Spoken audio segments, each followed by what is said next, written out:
Welcome to the InfoWars Nightly News. It is Tuesday, October 11th, 2016, and I'm Leanne McAdoo. Here is what's coming up tonight. Tonight, the enemy within. Evidence begins to surface that the infamous tape of Donald Trump's locker room talk about women was actually leaked by the GOP establishment to sabotage Trump. Meanwhile, even Bill O'Reilly admits that the top media organizations have been ordered to destroy Donald Trump's presidential campaign. Then, the Clinton News Network wants you to believe that Bill Clinton's sexual abuses are a conspiracy theory. Plus, the email exchange that Hillary Clinton does not want you to see. The latest data dump from WikiLeaks reveals more incriminating activity from crooked Hillary. All that plus much more up next on the InfoWars Nightly News.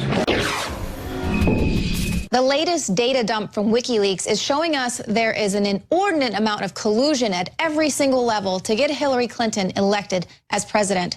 But what we're also finding out is it's not just about getting Hillary Clinton elected, it's also about taking out Donald Trump. That even means ruining his entire brand, his career from here on out if he isn't elected president. Now people are talking about that infamous Trump tape, saying, was it actually leaked by Paul Ryan's top advisor? Now, this is Dan Senior. He is Paul Ryan's top advisor, and this is a story that's swirling around the internet after his wife, who is a former NBC reporter, Campbell Brown, she appeared to confirm this claim. So Brown quoted a tweet that said, rumblings that Campbell Brown and Dan Senior are behind the Trump tape leak. And she then responded, yep, still having fun after all these years, key to a happy marriage. So, of course, and he later came out and denied this claim, telling CBS News the story was ludicrous. But in recent weeks and recent days, he's been aggressively pushing this tape and trying to keep the story at the top of the headlines. After his performance at Sunday night's debate, Trump, he was really impressive. And so they want to then go back. He shut down the whole Trump tape thing. He didn't allow that to derail not only the debate, but his career as well. He actually came out on top with that. And then here we have Paul Ryan's top advisor trying to keep the Trump tape trending in the news, keep talking about it. There's no way that Trump is going to kill that story. It's terrible. And it's funny how that is the thing that we have all these establishment Republicans latching onto to finally say, okay, we're going to replace Trump at the final hour. Now, Bill O'Reilly is actually confirming that there's a concerted effort by at least 3 media organizations. They've ordered their employees to destroy Donald Trump. And Bill O'Reilly says that he's talking about big conglomerates, news organizations sending, not officially, but through the corporate grapevine, word that we don't want anybody supporting Trump. And if you study it, you can see which ones they are. Now, of course, we have CBS and NBC really hyping up the GOP civil war and getting really excited about the fact that Donald Trump could take the entire Republican Party down like a house of cards. NBC kicked off their nightly news on Monday with the Civil War emblazoned across the screen. Lester Holt was salivating, saying Donald Trump's fortunes fading over his lewd comments about women. A GOP civil war has broken out. And other NBCs gone on to say this same thing, talking about the GOP being in a free fall, also claiming that new polling shows more voters want Democrats to control Congress by the widest margin since 2013. Like, what polls are they talking about? Okay, Tokyo Rose. These people are pushing out total propaganda. It's just like when Ted Cruz told some Ben Carson supporters, oh, he's dropped out of the race, don't waste your vote on him. They're doing the exact same thing now, trying to kill Donald Trump's momentum and push that message out there that Donald Trump is losing, the GOP is abandoning him, they're in a civil war, it's every man for himself, time to jump ship. So it's total BS. They just want people to get discouraged from going out there and exercising their right to vote for Donald Trump. And he has said he's not going to back down. So now there's another kind of angle that's coming out from the debate. The key moment, of course, in the debate was when Donald Trump told Hillary Clinton, you're lucky that I'm not in power because you'd be in prison. And that was amazing. Everyone was like, yes, that was actually when a lot of undecided voters thought, wow, maybe I could vote for Donald Trump because he's actually going to hold Hillary Clinton accountable, because we can all see that she's absolutely criminal and that she's being protected from every level. Well, here's an article just coming out of Slate, but there's other articles out there taking this same tack. They're saying Donald Trump promised to rip up the foundations of liberal democracy by declaring that he would vow to investigate and prosecute a political opponent using the powers of his office. This is a burst of banana republic machismo. So it's not, Hillary Clinton is not just his political opponent. She actually is a criminal element working within our government. She's a criminal. She should be jailed. And if Donald Trump is there, he's going to actually be in charge of the government. So he can't put special people in charge of that, because as we've seen, there has been some collusion for Hillary Clinton. This is what we're really finding out with this WikiLeaks data dump. It's already a banana republic, and it's in favor of Hillary Clinton. She's not even in power yet. I can't imagine how little truth we'll be getting if she is put in power. Now, The Hill is reporting that the Clinton camp appeared to have contacts with the Department of Justice on the email case. So while they're actively investigating her staff is speaking with them and finding out what the next moves are they're going to make. So this is an official within Hillary Clinton's presidential campaign. They were having discussions with sources inside the DOJ. This is in an email from May 2015. It's the Clinton campaign spokesman, Brian Fallon.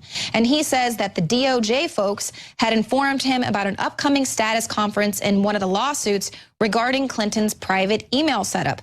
Now, this information that he was talking about would have been public information. Someone could have went in and found it, but for whatever reason, the DOJ felt like they should tell him directly. The Clinton campaign manager, Fallon, is a former spokesman with the Department of Justice. I mean, on every level, you can just see that there are people just protecting this woman, cozy relationships within all of these departments. So this is also, of course, going to renew allegations that the Obama administration has a really cozy relationship with the former Secretary of State and her whole entire presidential campaign. Donald Trump talked about this. He tweeted out saying this connection was unbelievable. This is just another example of how the Attorney General should have recused herself, because she is a close personal friend of the Clintons. Proof positive, she said when Bill Clinton entered the plane with her there for more than 30 minutes, that they were having a friendly chat about the kids and stuff. So that right there is a conflict of interest. She should have recused herself from that case. But it shows a level of collusion which calls into question the entire investigation. Indeed, it does. It shows the DOJ was giving Hillary Clinton's campaign inside information about an ongoing investigation into her email server.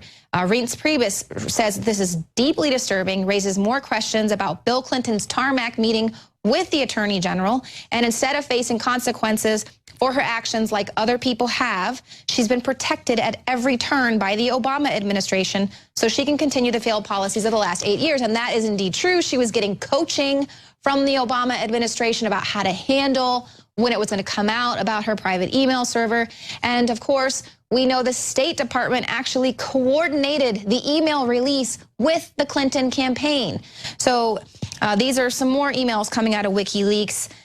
This is concerning a speech that the former President Bill Clinton gave abroad, and it's the Department of State provided a detailed readout of official email traffic that it was about to release in response to this FOIA request. Now, this is a common practice. They'll actually allow an agency or a corporation like the Clinton Foundation to review what documents they're about to release via FOIA, so they can see if there's any proprietary information there. But they're giving Heather Samuelson, who's a Clinton aide since the early 2000s, really detailed information about what they're about to release, highlighting exactly when they're going to do it so they can coordinate and, get in front of it.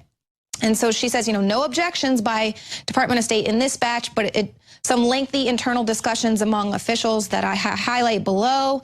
And they go on to talk about President Clinton received an invitation to speak at a climate change conference in Turkey.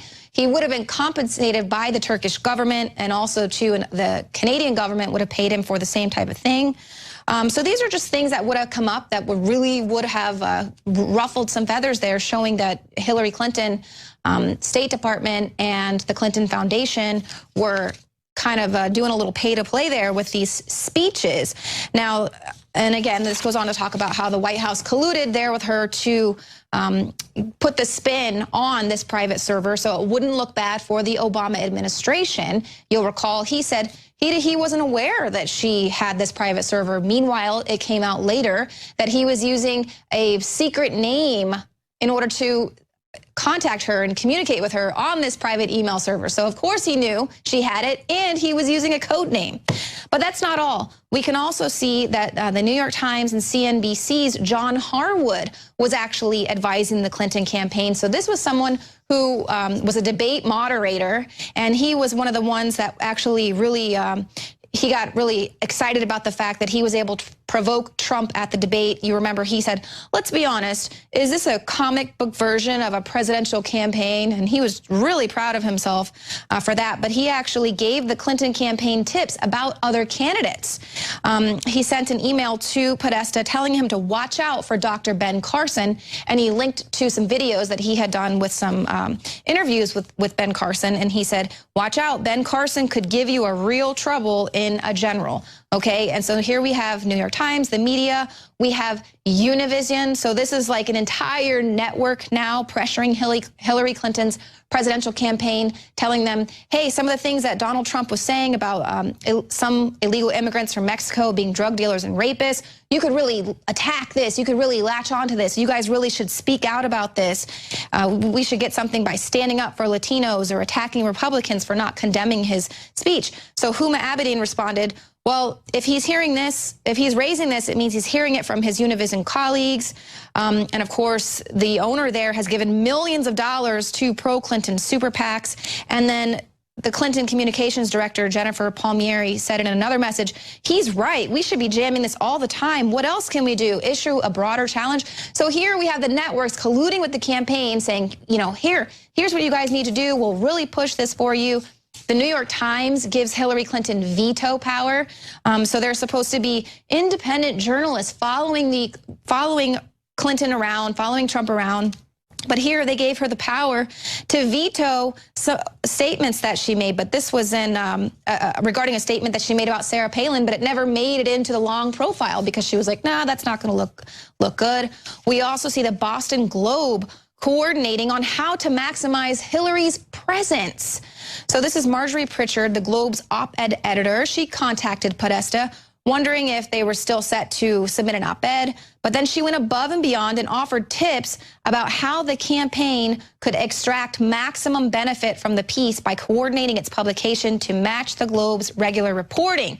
So they knew they had this story coming out that Wednesday. Clinton would be there on Tuesday. So, you know, let's go ahead and time this right for maximum exposure, help out her presence, which includes the fact that this woman has no freaking presence. She's so inauthentic. She's so scripted, so protected, so controlled that it actually tells her in her speech, there's a cue that says, smile. Okay, this is how much of a robot this woman is.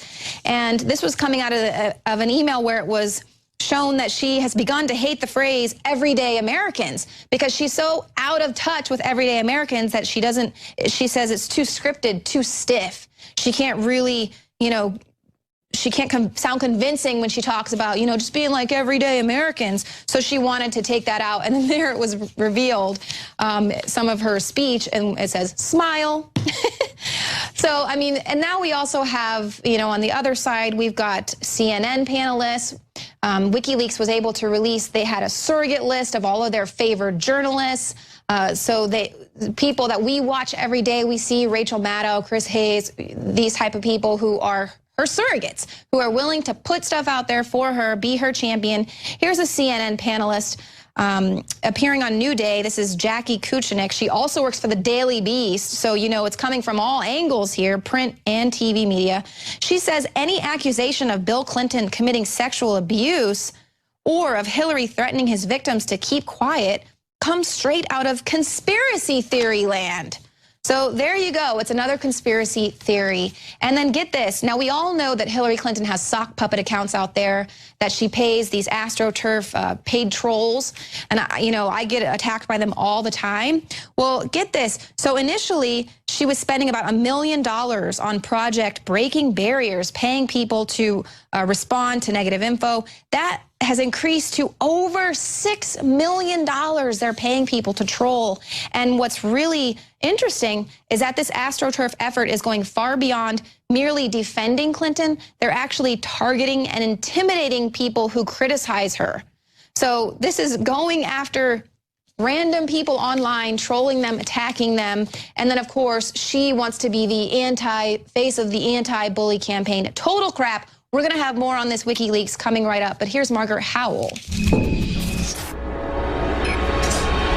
There's an article up on our website written by Paul Joseph Watson. It talks about the email data dump produced by WikiLeaks earlier today. It outlines an email, get this, written to John Podesta, Hillary Clinton's campaign manager, from Bill Ivey, an admin person within her campaign. This was in March of 2016. Ivey writes that they need the citizenry dumb and compliant. They need you dumb, unaware of what's going on. This is exactly what he wrote in this leaked email. As I've mentioned, we've all been quite content to demean government, drop civics, and in general conspire to produce an unaware and compliant citizenry. Conspire to produce an unaware and compliant citizenry. That's you he's talking about. He goes on to write about Trump's celebrity appeal and how Hillary just can't match it, that he's just way too popular. They don't know what they're going to do. This email, it's amazing. You know, it echoes the sentiment that Jonathan Gruber expressed in 2008, that Obamacare architect. He said the greatest advantage they had to passing it was that the government isn't transparent. Get that. They need just stupid to be able to pass these ridiculous bills into laws that ultimately control your lives. I encourage you, take a look at this article. It's up on our website, written by Paul Joseph Watson in its entirety. While you're at it, download our app, Infowars.com/app. I'm Margaret Howell reporting for Infowars.com. Joe Biggs here with Infowars.com. Now, today I am joined in studio with two pretty badass warriors right here. We've got U.S. Army Nate Self. We've got Joel Carpenter of the 75th Ranger Regiment. How you guys doing today? Doing great. Doing great. Thanks, Joe. So let's talk about why you guys are here. You've got a book out, Two Wars. You helped co-author it. Tell us a little bit about the book. Well, the book takes about 10 years of my life from the time I got to West Point as a cadet, training to be an officer in the Army, to a little bit after the time I got out of the Army, about 10 years later. And it includes a significant battle that happened early in the war in Afghanistan on top of a 10,000-foot mountain where we were going in to rescue a Navy SEAL who had been captured and killed, and we didn't know that at the time, but that's the focal point of the book. But the last third of the book is about coming home from war and reintegrating, and that's the second war, if you will. And what was it like helping write this book, telling his story? So I actually didn't help write the book, but I adapted the screenplay. So we actually have a movie effort right now, and I was the one that put the screenplay together based on Nate's book, Two Wars. So it was awesome. It was like a historical lesson at the same time. I'm a U.S. Army veteran, so I know about the Battle of Takur Ghar. You know, a lot of people do. But for those out here who are going to watch this who don't know what it is, give us a rundown about that. You know, like you said, there was a Navy SEAL that went missing. You guys were looking for him. You didn't know at the time that he was dead. And you led a QRF mission, which is a quick reaction force, to go out and lead these guys. So tell us what happened there. Yeah, I was part of a Ranger unit there. We got there in early 2002, late 2001, early in 2002, and assumed a mission as part of Task Force 11 to kill or capture Al-Qaeda's top leaders. And so the small task force included SEALs. And it was late February, we started an operation southeastern Afghanistan known as Operation Anaconda. And the intent of the mission was for a SEAL team to insert on top, near the top of a mountain called Takur Ghar. And there they would set up an observation post.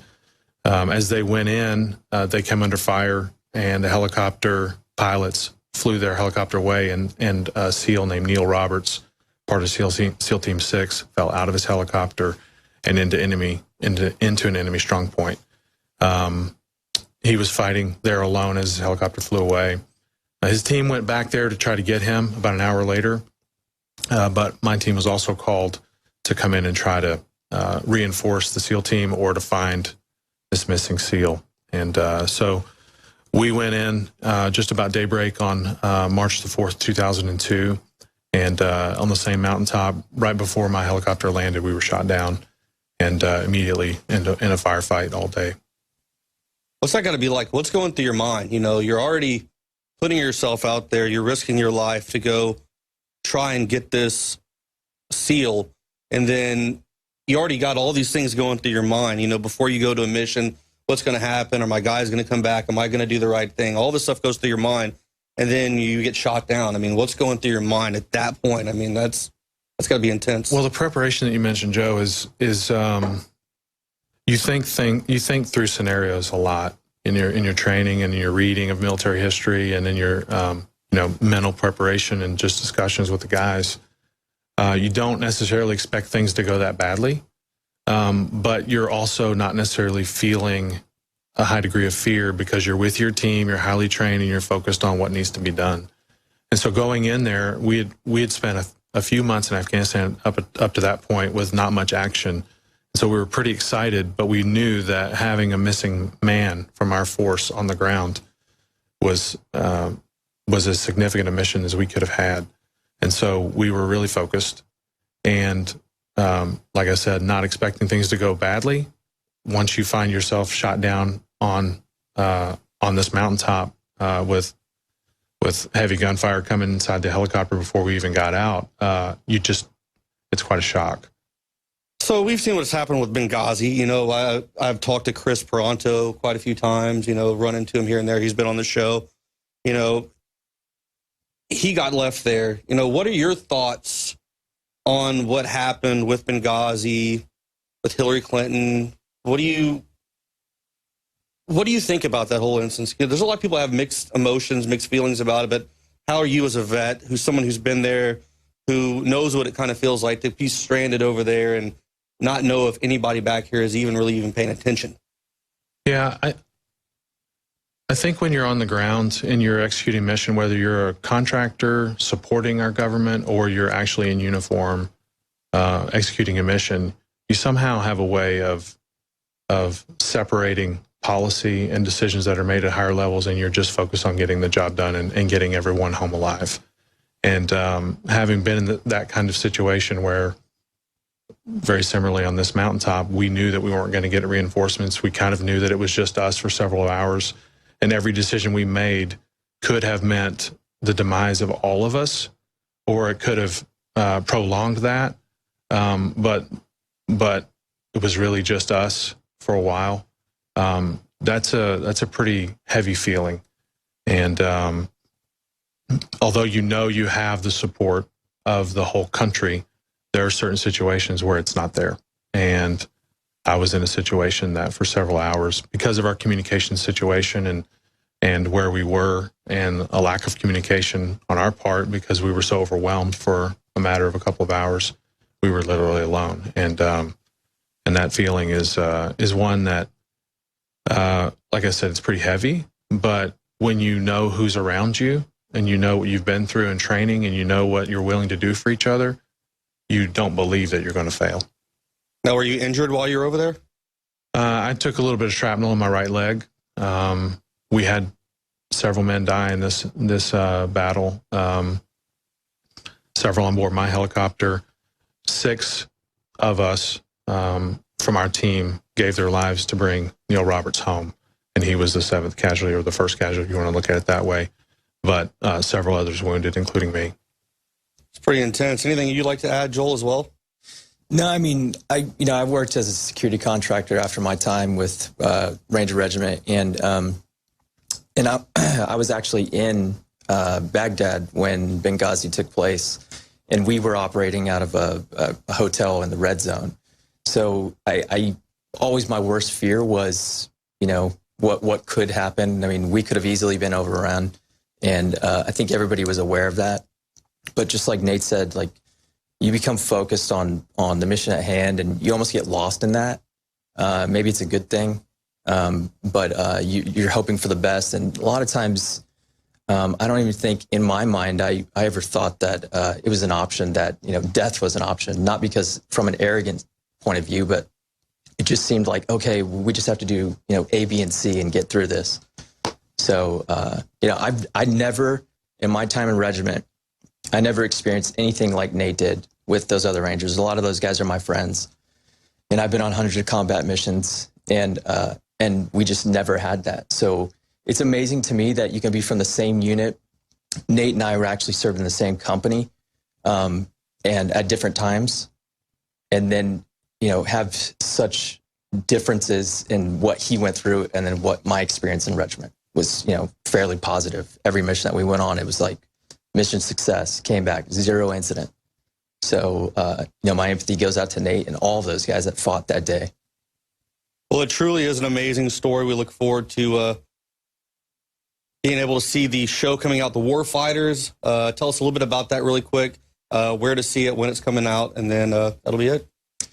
Yeah, so Warfighters is, that is a Film 45. That's Pete Berg's company that's putting that out. And there's 2 individuals. One of them is from, he's a veteran also from Ranger Regiment 75th. His name is Mike Baumgarten. And then Ray Mendoza is a SEAL. Those 2 are the producers, along with Pete Berg on Warfighters. They put this out. One of their episodes is on the Battle of Talcagar. And we, you know, participated in that filming, Nate especially, approximately 8 months to a year ago. So, you know, it's pretty much goes over the battle and gives a really good synopsis of what happened. So we're looking forward to that. The first episode's going to come out on Veterans Day, and I think there's 4 episodes that will air that day. And then the Battle of Talcagar episode is scheduled to be released sometime in the new year. Awesome. Well, cool, man. Glad to have you guys on here. Thanks for sharing your story with us. We're going to go into the studio now with Alex Jones, where we're going to go in more in depth and talk about a lot of these issues as well. This has been Joe Biggs with INFOWARS.com.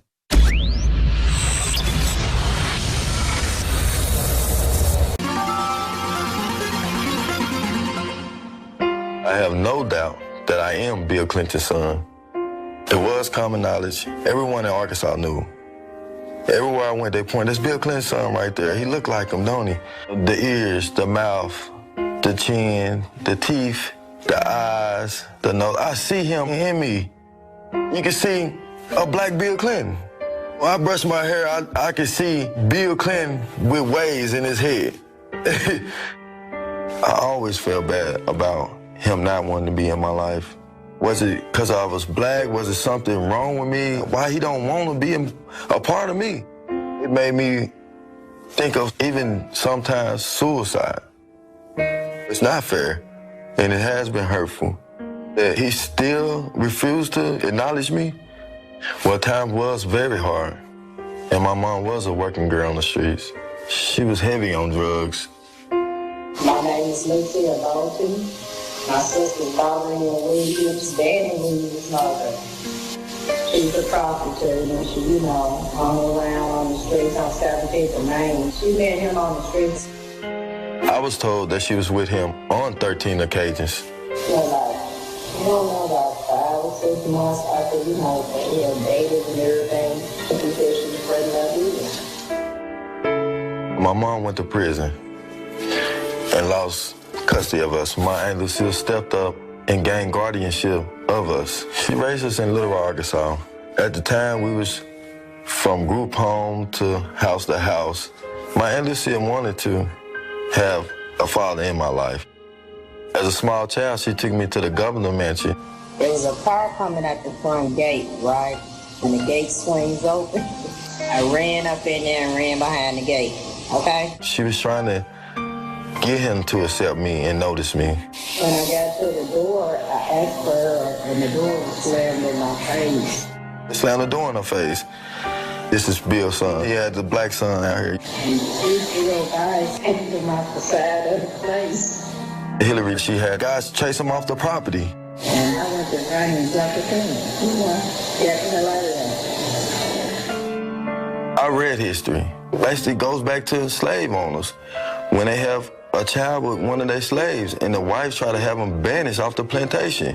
What century is this? It just wasn't right.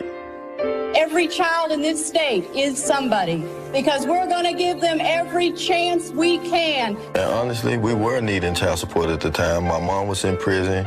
We was poor, okay? We had nothing. Who gonna listen to us, really? My older sister was working at a gas station. We have no money to pay lawyers. They just shut us up. My mom told me on a few occasions where she was threatened. She ain't told us to leave them alone because we're gonna come up missing. She was also pushed out a two-story window where she got a metal plate in her foot. To this day, she still feels scared of speaking. And they was trying to get information of what Bobby Williams was so they can give her, I guess some hush money. In fact, my mother did receive 7 $100 bills a month in the mailbox. Even presents on Christmas that was delivered to my home by state troopers. So I felt he was trying to be a part of my life. And then when he became president, everything stopped. In 1995, when my father was president of the United States, the state of Arkansas put us in foster care. I lived in foster homes. It made me feel horrible because I know his child, Chelsea, was well taken care of, and we was house to house, hungry at nights. And to know that my father was the president, it hurts. Try to imagine that your own father refused to love you, refused to say that you exist. Knowing who my father was and that he was so close yet so far away made my pain unbearable. Growing up in Little Rock School District system, it was difficulties because you got gang members, drug activities at the schools. And I wanted more to life. I didn't want to end up dead in the streets for nothing. Moving from home to home, not having a stable place to go. It came to a point in high school where I had to drop out to take care of my little sisters and brothers and make sure they were stable and able to go to school every day. I got a job full-time at a donut shop my 11th grade year to support my sisters and brothers. If I had the love and support of my father that stayed on me, made sure I had the best education, I feel I would have had a better life. In 1999, they tried to sweep me under the rug with Bill Clinton's friend publishing this phony DNA test. It never was a DNA test. Roger Altman. Roger is a longtime friend of mine. Just think about it. It was published in a tabloid owned by a donor of Bill Clinton. Even to this day, Megyn Kelly, Howard Kirk, they continue to quote this bogus DNA test, and it really hurts. I would love to see the DNA test done. Several times, I tried to reach out to the Clintons. People say all the time, you're gonna get yourself killed dealing with the Clintons. I wrote letters to his library. I wrote letters to addresses I got off the internet, even emailed him from Facebook on his Facebook pages. I never got any response back. Once in Little Rock, Arkansas, I visited the Clinton Library. I wanted to see how it felt to be his president, and he was speaking. But by the time we made it there, he was already gone. We took a tour through the library, and just to see all the things he'd done in the world, helping other kids in Haiti and, all the other places, it just saddened me because I never received any help from him. Hillary started running for president. She visited Little Rock at one of her campaign stops. I put myself right in front of the podium where she spoke. She was looking right at me, eye contact.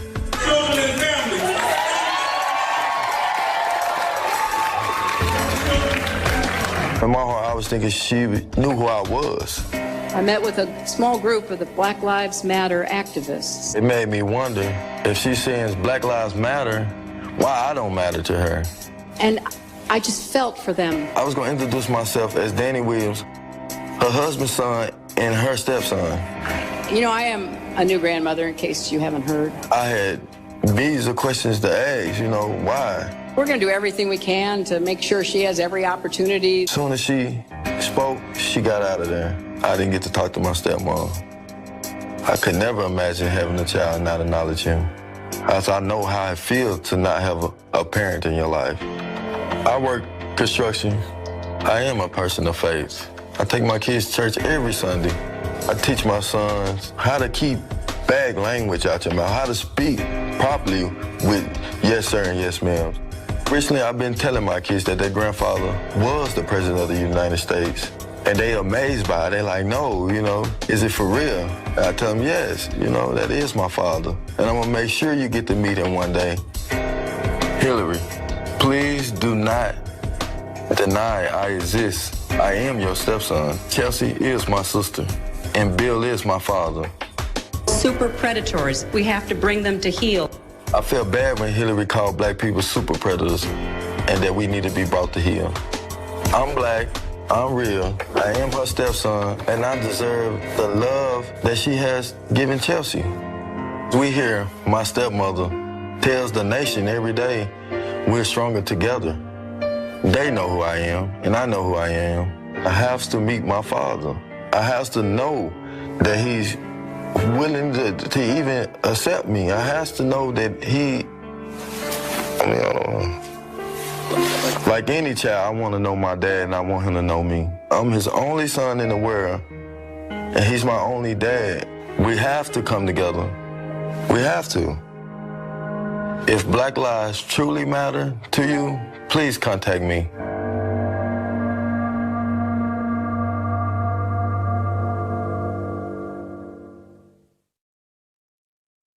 If you look at Bill Clinton, far worse, minor words, and his was action. His was what he's done to women. There's never been anybody in the history of politics in this nation that's been so abusive to women. Bill Clinton was abusive to women. Hillary Clinton attacked those same women and attacked them viciously. 4 of them here tonight. So much of what he's just said is not right, but he gets to run his campaign any way he chooses.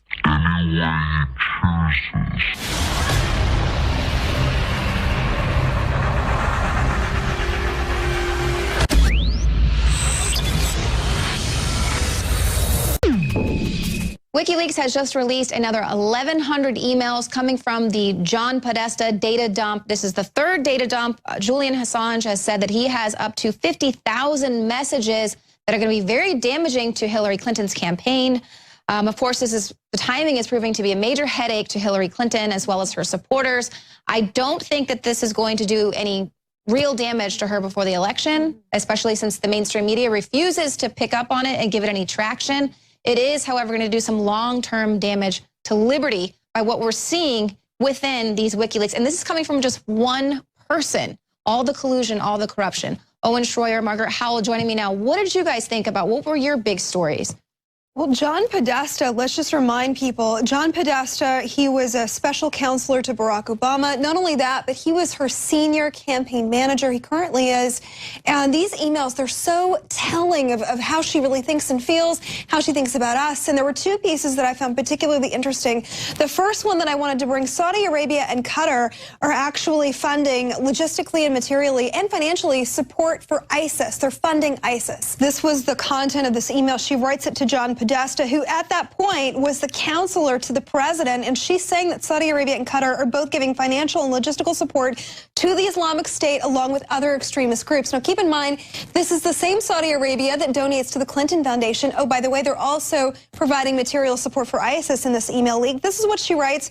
She writes, while the military-paramilitary operation is moving forward, we need to use our diplomatic and more traditional intelligence assets to bring pressure on these governments because she knows that they're providing this sort of support. How explosive is that? Right. Hello. She knows that. Taking their money, though. Exactly. Still going to take their money, not going to give that back. And also we know that in 2010, her top aide said that the up to $60 billion in weapons transfers of fighter jets and helicopters to Saudi Arabia was a top priority. I mean, this is in addition to all the other billions of dollars in weapons transfers. What do you think they're doing Hillary with Clinton did with her State Department. But she knows that they're funding terrorism and providing radical extremists is what they're funding, along with ISIS, which you would think that we would fall on the side of right when it comes to ISIS and begin, fighting them ourselves instead of arming them. We know that she armed them on the ground. We also know that she's aware that Saudi Arabia, her BFF, is doing the same thing. So then this exploits the double standard, or I guess exposes the double standard, where she says she's for women's rights. She says she's for, LGBTQRSDW, whole alphabet rights. But then she is clearly working with countries like Saudi Arabia that give almost no rights to women or homosexual people or transsexual people, whoever it is, especially in the radical Islamic areas that have been taken over. And the other double standard that I have here that really bothers me, and I think shows the true nature of where the election is right now as far as the coverage. You talked about how you want to really cover this and talk about this because the mainstream media is not going to do it. They're not going to talk about it. They're not going to show the general population these email leaks. Most people are going to have no idea. All they're going to talk about is how it's Russia, and they're saying now that the Clinton campaign is really pushing this. Like, don't worry about the contents.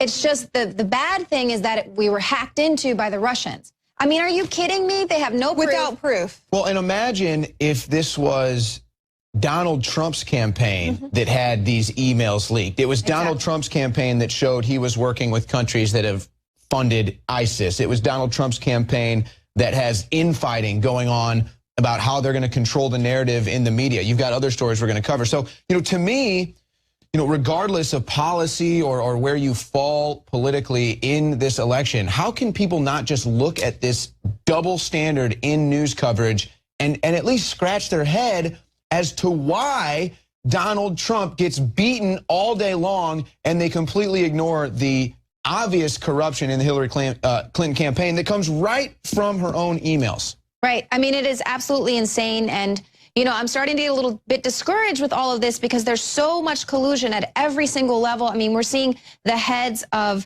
networks, print media, Hollywood, and as well as like the GOP and other insiders there. I mean, it's from every single level. There's so much collusion here, but yet they want us to. We even had Al Gore today going to Florida saying, your vote really, really, really, really matters. Take it from me. And it's like, dude, you had the election stolen from you. Right. What are you talking? It's so rigged. And so, I try not to get discouraged about the fact that Hillary Clinton is probably going to win. The electoral college is going to give it to her for sure. But what this is going to show people, I think so many people have woken up this election cycle to the absolute corruption. That reminds me, and we covered this morning. Alex touched on it on the show this morning as well. There was a second leak that, it lends to this point. They want people dumb and compliant. I'm paraphrasing, of course, but this was between John Podesta and a man named Bill Ivey in March of 2016. And they said, look, we're taking advantage of the fact that people are basically, I'm paraphrasing again, dumb, uninformed, and very compliant. That was the word that he used. And that's the fluoride. That's how, I know, it's like how much fluoride do you need to drink before you're so compliant you don't question any of this? Well, and also, too, to just see how many of these different networks. Here we got the story INFOWARS, Paul Joseph Watson, a leaked email showing that the Clinton Foundation was in communication with comedian John Oliver a year before the election. Even they're already buddying up, and they saying, we've spoken with his team, they're working on it, and people are pointing out how John Oliver is always doing these Donald Trump hit pieces. He hasn't done a single one on Hillary Clinton's campaign, even though she'd be such easy fodder with all these scandals. And you know what's amazing about that is, and we've got other ones here. I've got emails, Donna Brazil basically working with Hillary Clinton. We've seen other media outlets working with the Clinton campaign, not just to defeat Sanders, but now to defeat Trump and using the debates and giving her an edge in the debates. That's been exposed in these emails. And it's just amazing to me to sit here. Again, I'm obviously a Trump supporter. I'm not trying to hide I'm a Donald Trump supporter. Alex Jones is not trying to hide he's a Donald Trump supporter. You need to go into our emails and hack our emails to figure out who we like. We wear our emotions on our sleeve. John Oliver and all of these other mainstream pundits, they act like they're neutral. They pretend they're neutral. Right. Okay, they're obviously not neutral. And what this is, it's a psychological effort into making you out there the neutral voter who's sitting at home saying, I'm neutral, I don't like either one of these guys, I'm just right down the middle, I'm trying to figure out what's the right thing to do. And so they pretend they're with you, they're neutral, they're in the same boat. These emails, these WikiLeaks completely expose it.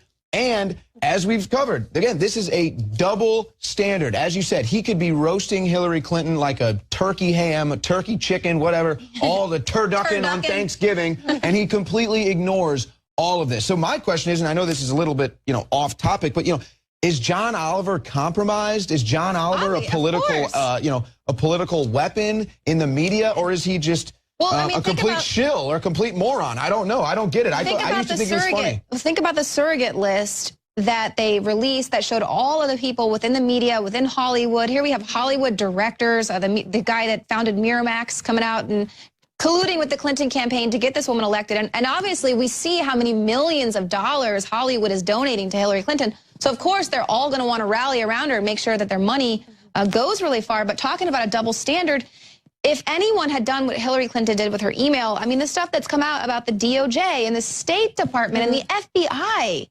And Trump's campaign made an official statement on that today.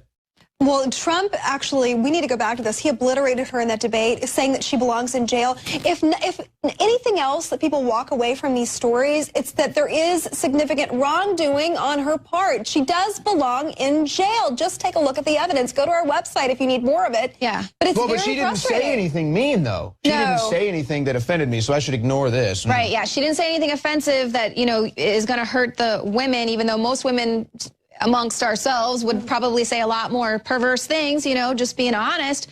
But this is, you know, this is just further proof that you cannot trust the mainstream media. You can't trust the establishment media. I mean, BuzzFeed and these other outlets that used to be just kind of for fun. You'd think they were the alternative media. Even they're compromised. It's just frightening. I just want to point this out, too, for some of you, and not to take this off topic, but Hillary Clinton joked about Lenny Kravitz's genitals in front of Lena Dunham. We never point that out. You know, she actually made a wisecrack concerning male parts herself. Split his pants. You're right. Hello? Bill Clinton makes jokes about Bill Clinton makes jokes about how Hillary's a lesbian all the time. You know, I mean, again, I agree, Leanne. This just, if anything, okay, we already knew this was all probably going on. We didn't need the WikiLeaks to do it. Now the public can realize it's going on. The mainstream media has proven themselves corrupt because they will not shed light on this. Well, and we are going to stay on these WikiLeaks. This is so important. We're going to be talking about these, breaking them down throughout the rest of the week.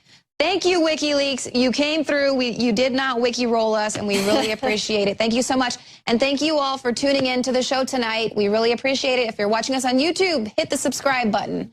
We'll see you here tomorrow, 7 p.m. Central.